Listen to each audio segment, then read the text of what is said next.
یہاں پہ کوئی کہے جی میں تو مزدور ہوں، او بھائی مزدور ہے تو کلمہ نہیں پڑھا۔ کوئی کہے جی میں سیاسی ہوں، سیاسی ہے تو کلمہ نہیں پڑھا۔ کوئی کہے جی میں تو جو ہے وہ جناب نوکری کرنے والا ہوں، نوکری کرنے والے کا قرآن کے ساتھ کوئی تعلق نہیں ہے۔ مرنے کے بعد تیری نوکری کی جو تنخواہیں ہیں وہ جناب تیری قبر میں رکھ دی جائے گی، وہ جناب تیری جو ڈگریاں ہیں وہ تیری قبر میں رکھ دی جائے گی۔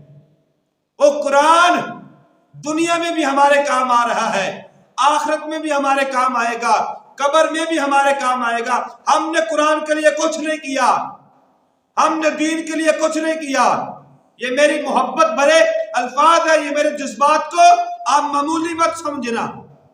ہم نے قرآن کے لیے کچھ نہیں کیا، ہم نے دین مصطفیٰ کے لیے کچھ نہیں کیا، ہم نے اسلام کے لیے کچھ نہیں کیا۔ اسلام ہمیں نوازتا رہے، گاڑی مل جائے، بنگلے مل جائے، اچھی تنخواہ مل جائے، بینک بیلنس بن جائے، مدرسے بن جائے، واہ کیا بات ہے، اسلام زندہ باد ہے۔ اور اگر اسلام کربلا میں بلائے، جی اسلام نے ہمیں دیا ہی کیا ہے۔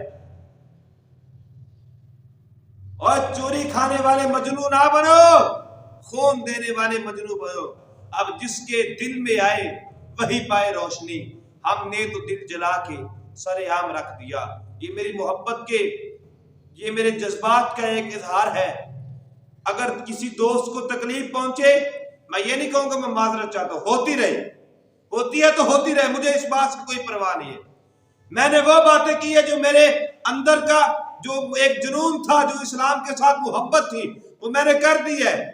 اب جس کے جی میں آئے وہی پائے روشنی۔ ہم نے تو دل جلا کے سر عام رکھ دیا۔